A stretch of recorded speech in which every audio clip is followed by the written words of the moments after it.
여호수아 10장 40절 말씀입니다. 이와 같이 여호수아가 그 온 땅 곧 산지와 네겝과 평지와 경사지와 그 모든 왕을 쳐서 하나도 남기지 아니하고 호흡이 있는 모든 자는 다 진멸하여 바쳤으니 이스라엘의 하나님 여호와께서 명령하신 것과 같았더라. 이 진멸하다로 번역되어진 히브리어 동사 헤렘에 우리가 주목하기를 원합니다. 고대 근동의 전쟁은 소위 신들의 전쟁이었습니다. 자기들이 섬기는 신들의 이름으로 전쟁을 했는데 전쟁에 나가는 군인들은 포로와 전리품들은 신들의 것이기 때문에 신들에게 바치고 손을 대지 않겠다라는 맹세를 했습니다. 이때 사용하는 단어가 진멸로 번역되어진 헤렘입니다. 헤렘은 전쟁을 위한 단어가 아니라 신에게 맹세하는 종교적 용어입니다. 그 뜻이 거룩 또는 온전히 신께 바치는 행위를 말하는데 거룩한 것으로 선포한다, 세속적 사용을 금지한다, 분리하여 완전히 바친다 라는 뜻으로 이해되는 단어입니다. 다 죽이는 것이 아니라 그것을 온전히 신께 바치겠습니다. 거룩하게 분리하여 신께 바치겠습니다 라는 뜻의 단어가 헤렘이고 이것을 진멸이라는 단어로 번역해서 성경에 기록하고 있습니다. 이런 이해를 가지고 민수기 21장 2절 말씀을 보겠습니다. 이스라엘이 여호와께 서원하여 이르되 주께서 만일 이 백성을 내 손에 넘기시면 내가 그들의 성읍을 다 멸하리이다. 여기에 쓰여진 단어가 헤렘입니다. 다 죽이겠다는 말이 아니라 다 없애버리겠다는 것이 아니라 전쟁에서 이기게 해주시면 그 사람들을 그 땅에서 얻은 전리품들을 다 신께 바치겠습니다 라는 서원 기도입니다. 전쟁에서 이기게 해주시면 모든 것을 다 신께 바치겠다는 서원 기도가 바로 헤렘인 것입니다. 그래서 고대 근동의 전쟁을 살펴보면 적국이 섬기는 신이 있는 신전이나 그 상징물들을 파괴하는 기록은 있지만 사람들을 다 죽였다라는 진멸에 대한 기록이 없습니다. 또는 고고학적 발견이 없습니다. 여호수아 10장 40절 말씀 다시 한번 제가 읽겠습니다. 이와 같이 여호수아가 그 온 땅 곧 산지와 네겝과 평지와 경사지와 그 모든 왕을 쳐서 하나도 남기지 아니하고 호흡이 있는 모든 자는 다 진멸하여 바쳤으니 이스라엘의 하나님 여호와께서 명령하신 것과 같았더라. 진멸했다는 것은 다 죽였다는 뜻이 아닙니다. 실제로 다 죽이지도 않았습니다. 10장 40절에 호흡이 있는 모든 자는 다 진멸하여 바쳤으니 문자적으로는 다 죽였다라고 이해되는데 다 죽이지 않았습니다. 헤렘은 죽이는 것이 아니라 신께 바치는 행위입니다. 사사기 3장 5절에서 6절 보십시오.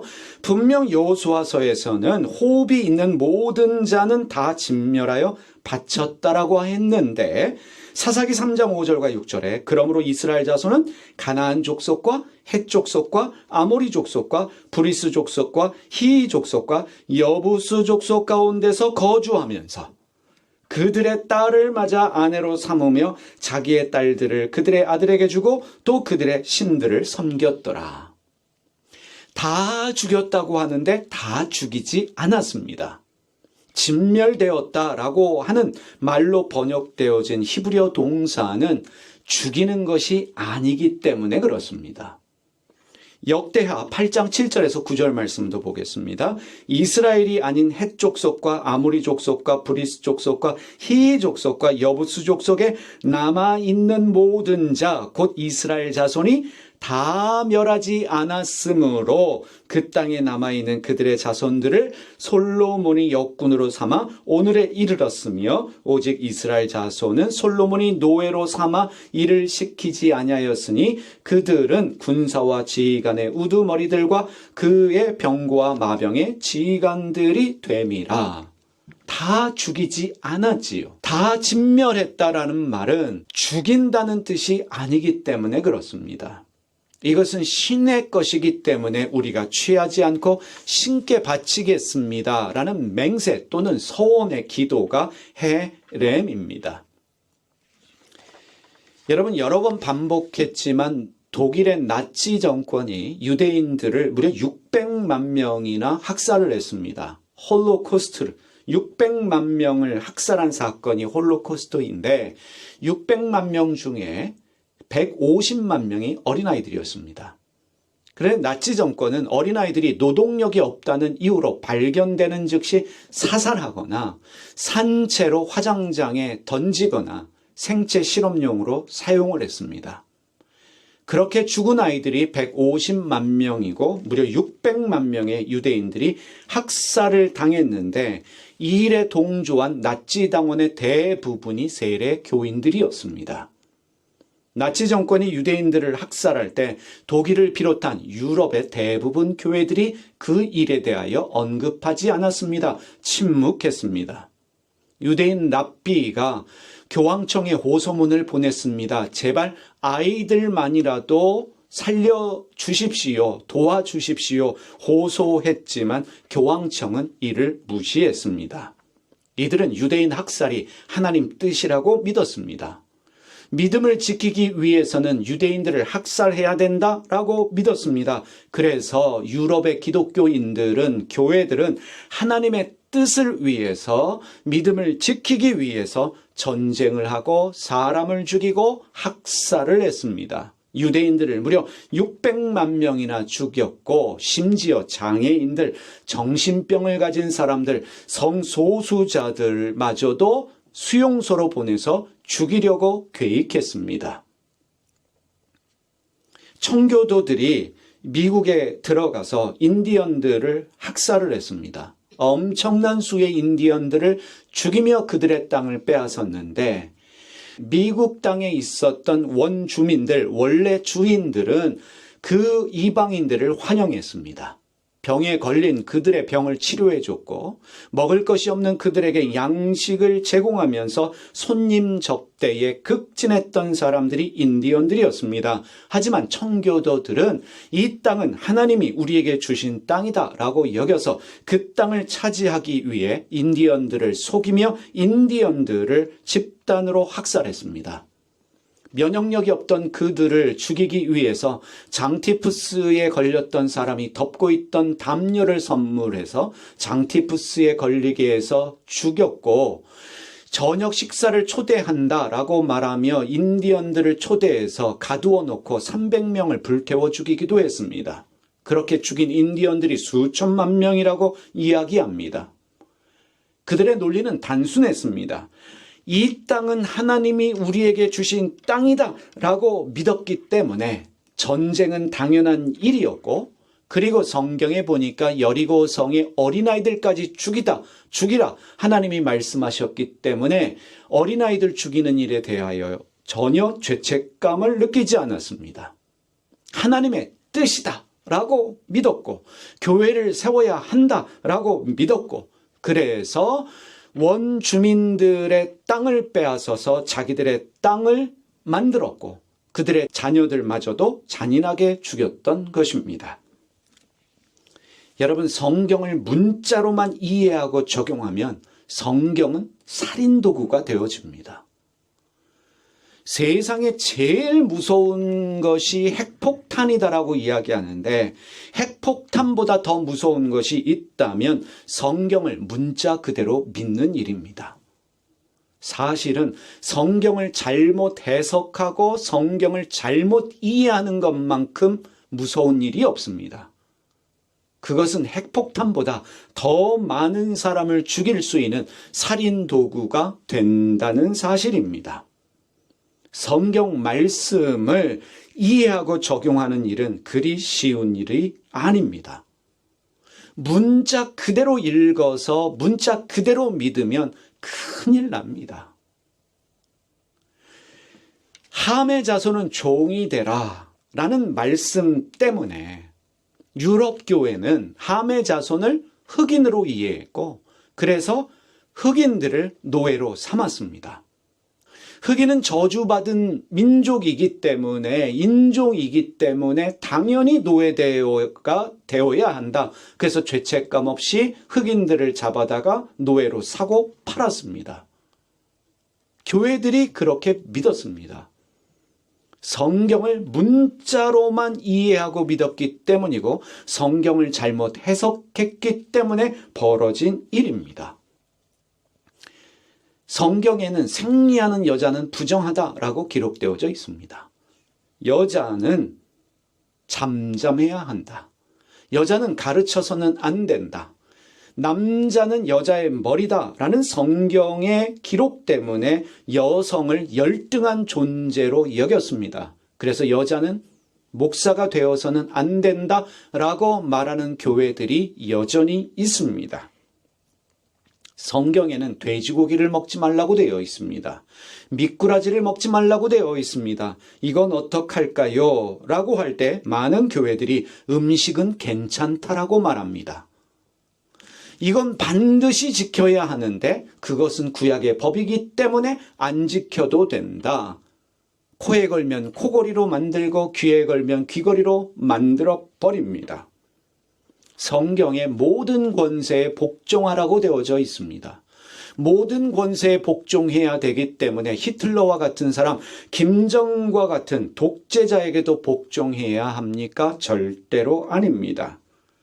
지금 한국 사회에 믿음을 외치면서 스스로 보수라고 말하는 분들이 있습니다. 그런데 이분들은 우리가 알고 있듯이 김대중, 노무현, 문재인 대통령에 대해서 적극적으로 반대했습니다. 함부로 말했습니다. 저주했습니다.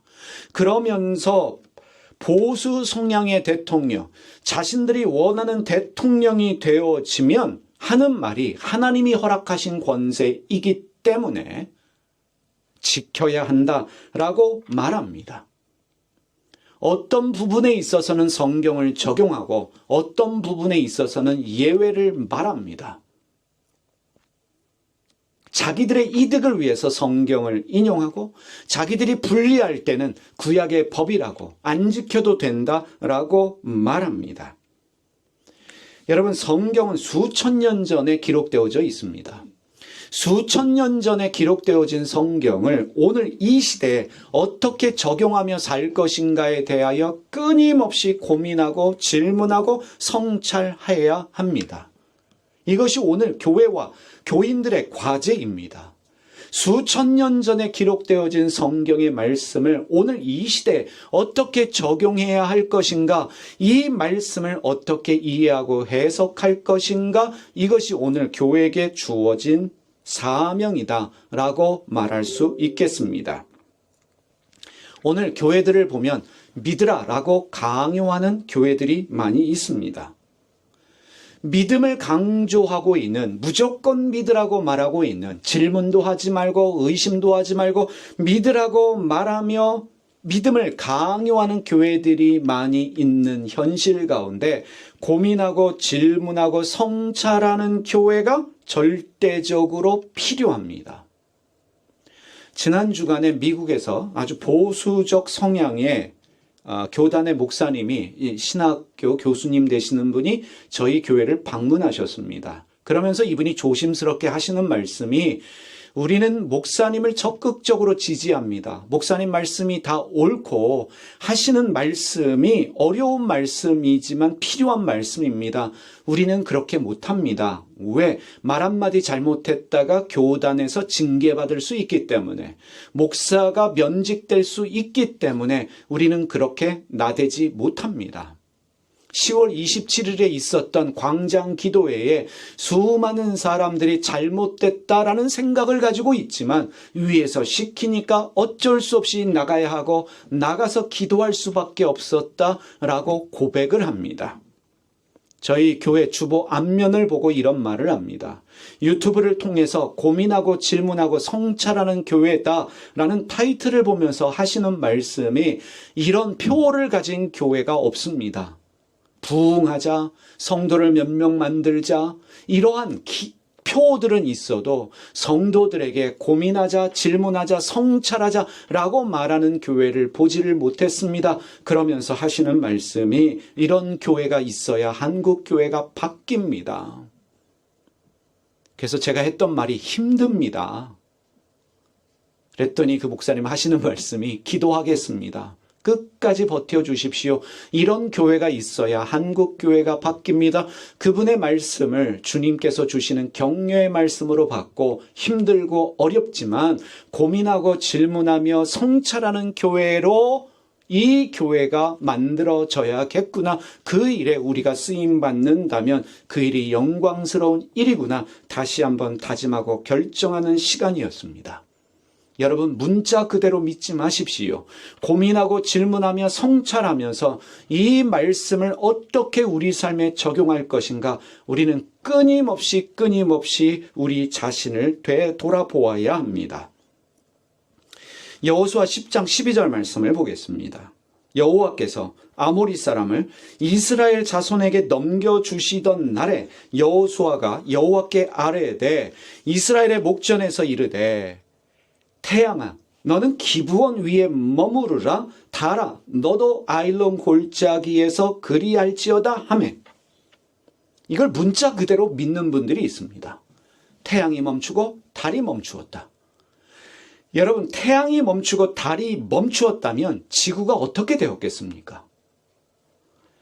지구가 자전을 멈추고 공전을 멈추면 그 자체가 지구의 멸망입니다. 지구의 공전이 멈추어버리면 지구는 태양으로 빨려 들어가서 지구는 소멸되고 맙니다. 그럼에도 불구하고 이것을 문자적으로 해석해서 태양이 멈추었다, 달이 멈추었다. 성경은 태양이 멈추었다, 달이 멈추었다라고 말하는데 이것을 통해서 성경은 우리에게 무엇을 말하고 있느냐가 중요한 것입니다. 성경은 역사적, 과학적 사실을 말하는 것이 아니에요. 성경에 기록되어진 것들을 역사적, 과학적 사실로 믿을 때 큰 문제가 생겨납니다. 절대로 성경은 역사적, 과학적 사실을 말하지 않습니다. 여호수아서에 보면 여리고 성을 진멸했다라는 기록이 있습니다. 그래서 고고학자들이 여리고 주변에서 그 흔적을 찾기 위해서 지금까지 애를 썼지만 진멸의 흔적은 발견되지 않습니다. 여러분, 이런 것입니다. 곰이 마늘을 먹고 사람이 되었다. 그것을 믿으십니까? 대부분 믿지 않습니다. 곰이 마늘을 먹고 사람이 되었다라는 기록은 믿으라고 기록된 것이 아닙니다. 그럼에도 불구하고 곰이 마늘을 먹으면 사람이 될 수 있다라는 믿음을 가지고 곰에게 마늘을 먹이는 사람이 있다면 그 사람은 미친 사람입니다. 여러분, 성경을 읽고 성경을 믿는 우리에게도 적용되는 이야기입니다. 곰이 마늘을 먹고 사람이 되었다라는 이야기를 통해서 우리에게 하고 싶은 메시지가 있습니다. 그것을 발견할 수 있어야 합니다. 곰이 마늘을 먹고 사람이 되었대.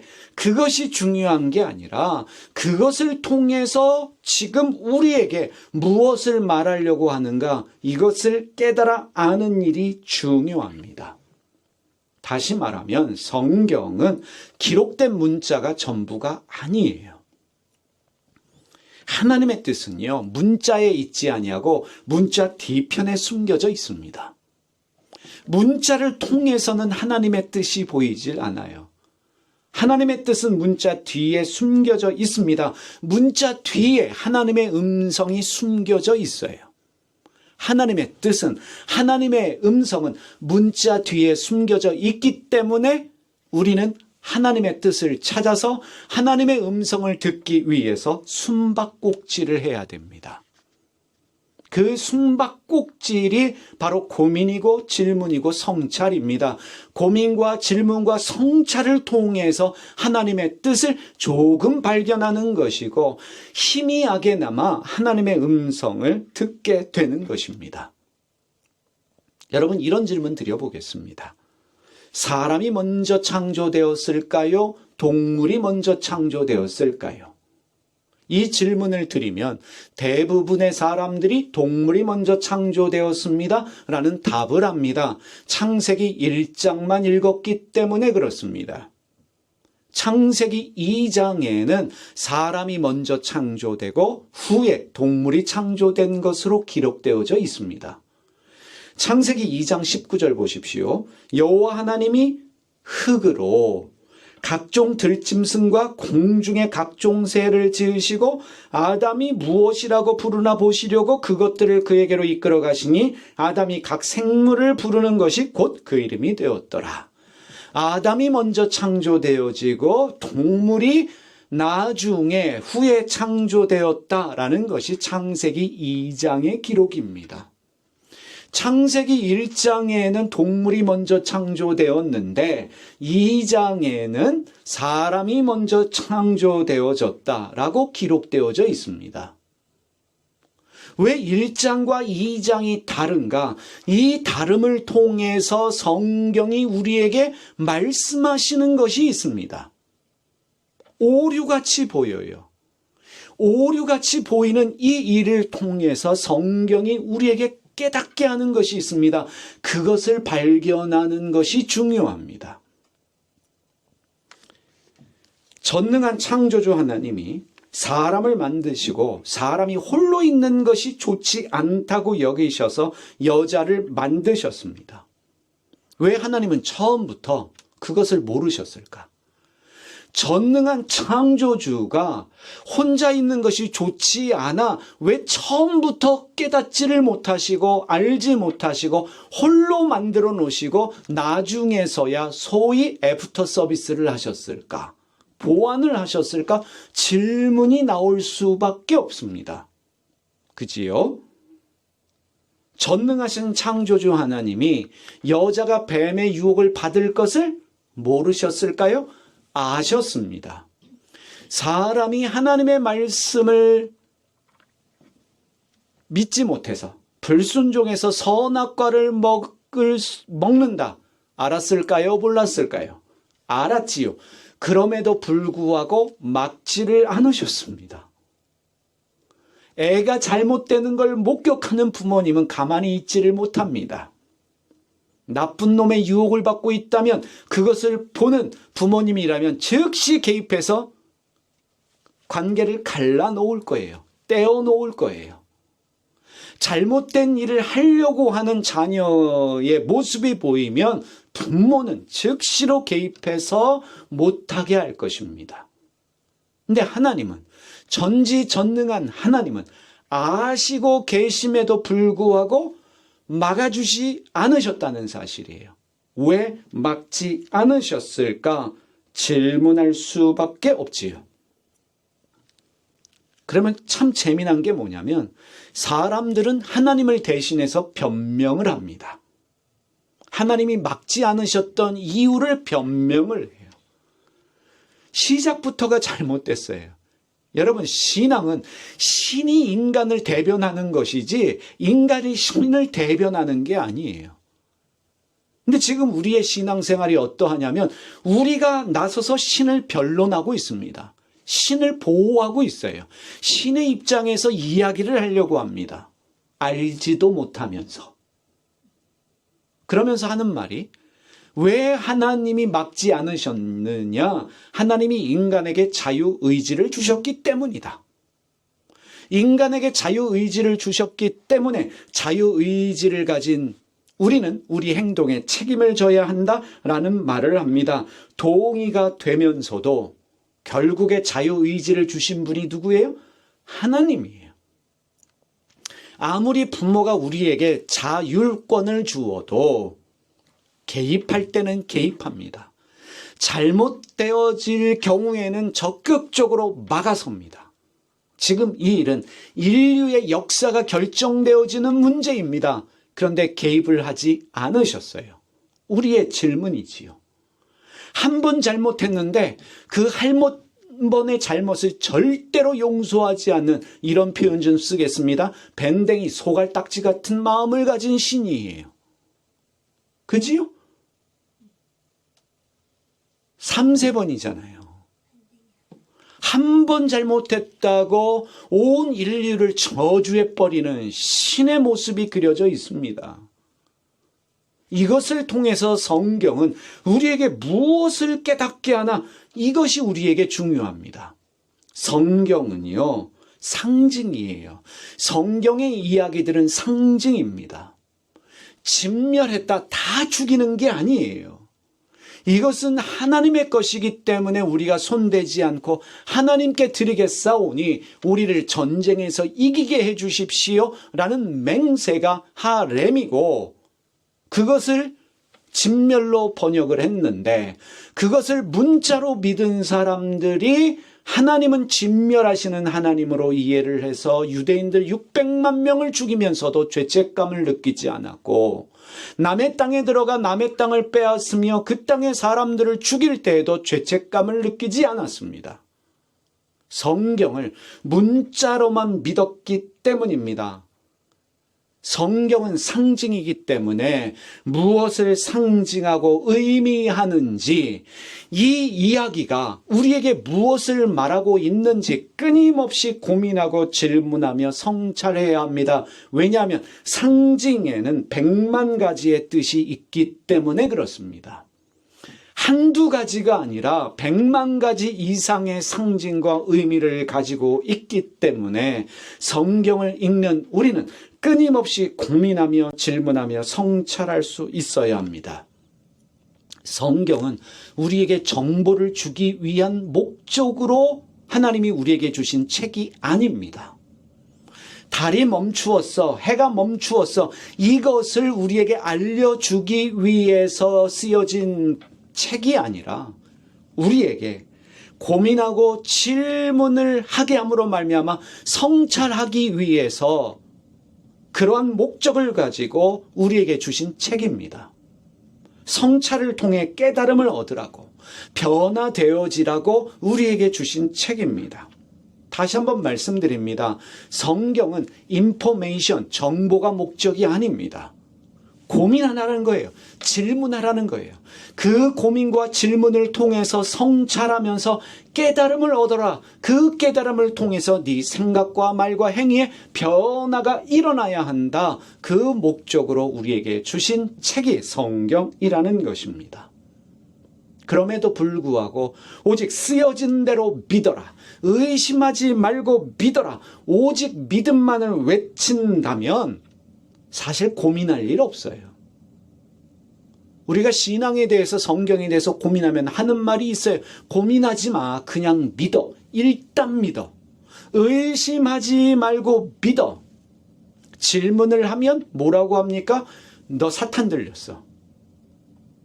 의심하고 질문하는 건 믿음이 떨어진 일이야 라고 말하면서 질문하지 말고 믿어. 무작정 믿어. 아멘 해봐. 아멘을 큰 소리로 말해봐. 믿음이 생길 거야 하면서 쇠뇌를 시킵니다. 믿으라고 강요를 합니다. 그러니 고민할 일이 없지요. 질문할 일도 없고 성찰할 일도 없어요. 한국교회 믿음 좋다라고 말하는 많은 사람들을 보면 고민하는 일 용납하지 않아요. 질문 못하게 합니다. 성찰이라는 것도 없어요. 이분들은 대화가 되지를 않습니다. 그러면 삶의 변화가 없지요. 삶의 깊이가 없습니다. 신앙의 성장이 없어요. 이분들이 말하는 신앙의 성장은 무엇입니까? 교회 충성하고 헌금 많이 하고 헌신을 열심히 해서 뭔가 바쁘게 사는 것이 믿음 좋은 행위로 말합니다. 그래서 몇만 명 모이는 교회가 수십 개, 수백 개 있어도 대한민국 사회가 변화되지 않는 이유가 바로 여기에 있습니다. 성경은 믿으라고 주신 책이 아니에요. 고민하라고 주신 책입니다. 질문하라고 주신 책이에요. 그래서 성찰을 통해서 너의 삶의 깊이가 만들어져야 한다. 곰이 마늘 먹고 사람 됐다, 그것을 믿어라 강요하는 책이 아니라 그 이야기를 통해서 네 안에 있는 것들을 보아라, 네 내면을 보고 삶을 성찰하라.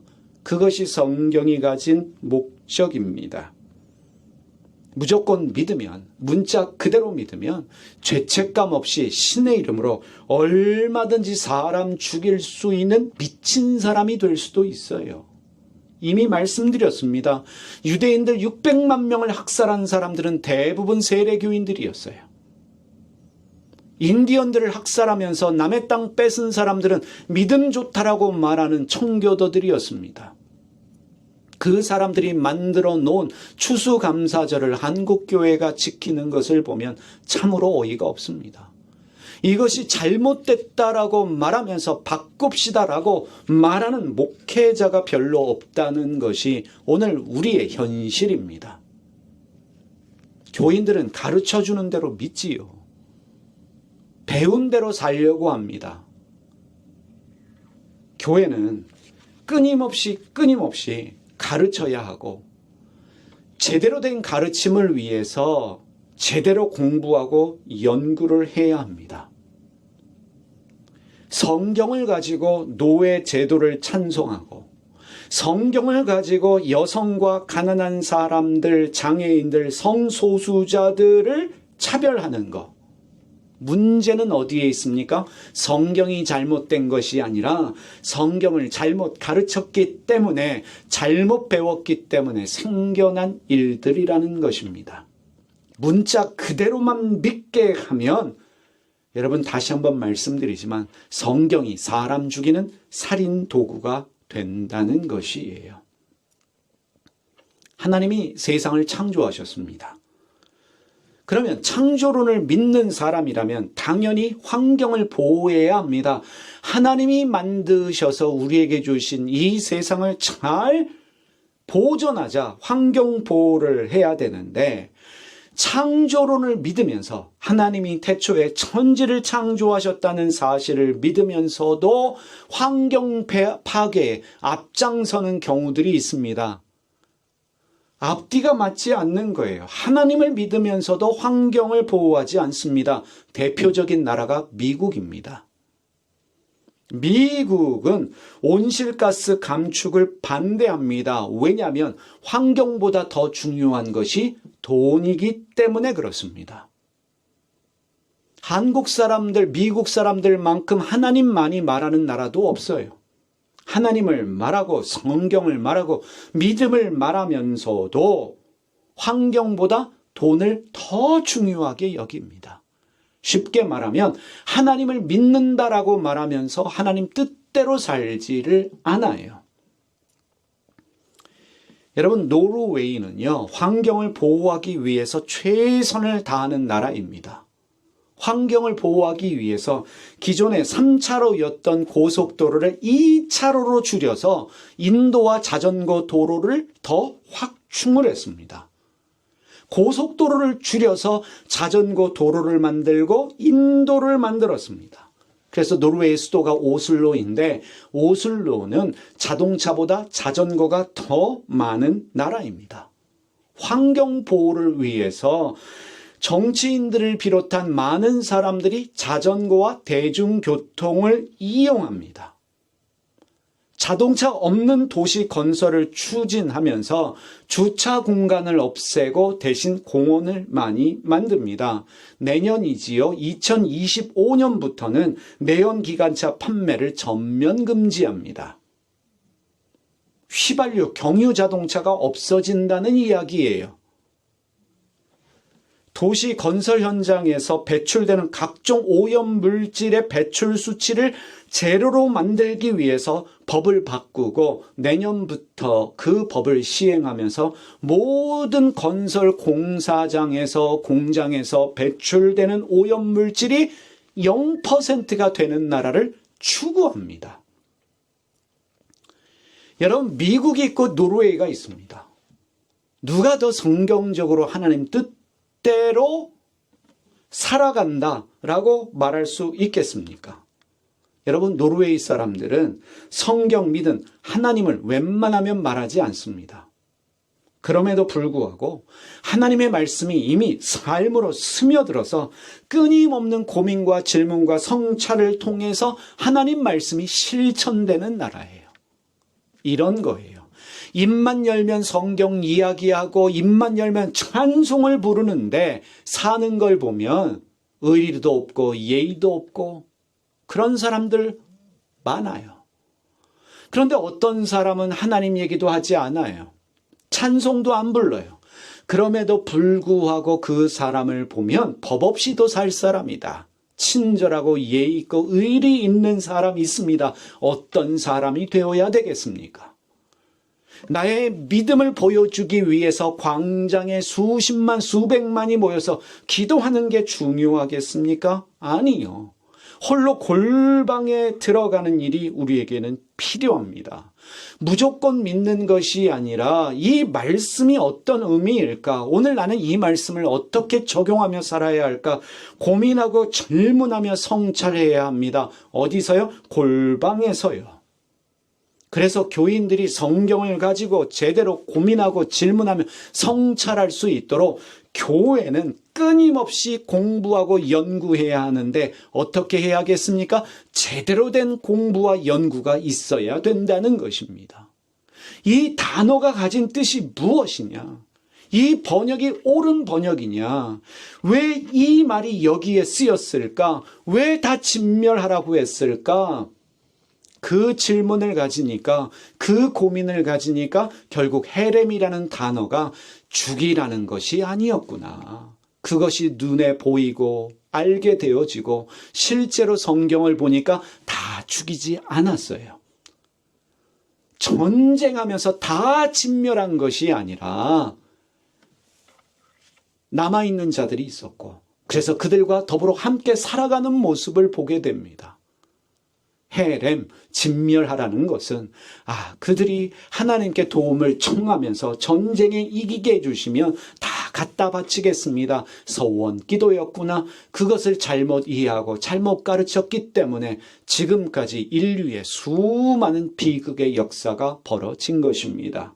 한 번 잘못 가르치면 이렇게 될 수 있다는 것을 목회자들이 기억하고 함부로 말하지 말고 함부로 가르치지 말아야 하는 것입니다. 기도하겠습니다. 살아계신 하나님 아버지, 오늘도 우리가 주님 말씀을 들고 고민합니다. 질문합니다. 성찰합니다.